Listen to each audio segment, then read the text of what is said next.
సహకరిస్తుంది. వాళ్ళ అఖండ రాబోతుంది రేపు, అంటే 25 కాదు. ఇంకా మీరు ఇచ్చిన ఈ ప్రతిసారి ఇప్పుడు కాదు, మొదటి నుంచి కూడా నా మొదటి సినిమా తాతమ్మ కల్లోనే నేను నాకు ఉచ్చమైన నటుడిగా నాకు అవార్డు రావడం, అలా ఆ సినిమాలో ఏదో నాకు రాష్ట్రపతి అవార్డు వచ్చినట్టు చూపించడం, ఇవాళ ఆ తాతమ్మ కళ నిజంగా అవడం, అది నా పూర్వజన్మ సుకృతంగా భావించుకుంటూ మరి భావసురాన్ని జన్మాంతర సౌహృదాన్ని పోయిన జన్మలో కొంతమందితో పరిచయం ఉండడంతో ఈ జన్మలో ఒకళ్ళు దాన్ని పొందొచ్చు అంటారు.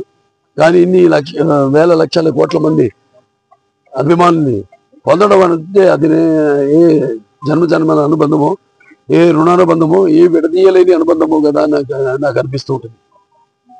సో మరొకసారి అందరికీ మా ప్రజలందరికీ కూడా నా కృతజ్ఞతలు చేసుకుంటూ, పిల్లలు ఉన్నారు, యువతరానికి ప్రతినిధులు, నవతరానికి నాయకులు, భావితరాలు, భారతదేశం మహాశక్తి.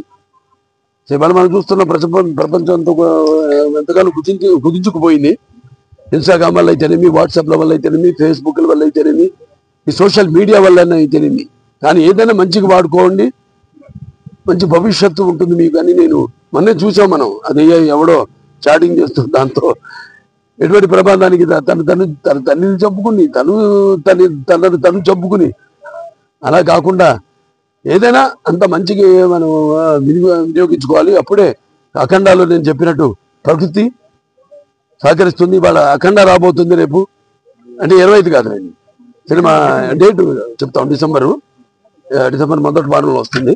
ఎందుకంటే సినిమా ఎంత ఉందంటే పవన్ మన తమ్మనికి నాకు ఇచ్చిన టైం సరిపోదు. ఆ సినిమాకే సబ్బు పరులు పేలిపోయి.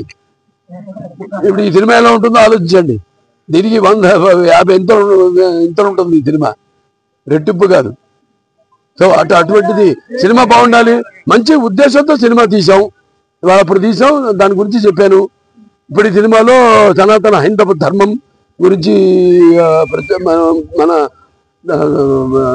హిందూజం అయితేనేమి, మన హైందవ సనాతన ధర్మం అంటే ఏంటో, అంటే ఒక కులానికి ఆపాదించకుండా అసలు సమాజం గురించి ఈ సనాతన హైందవ ధర్మం అంటే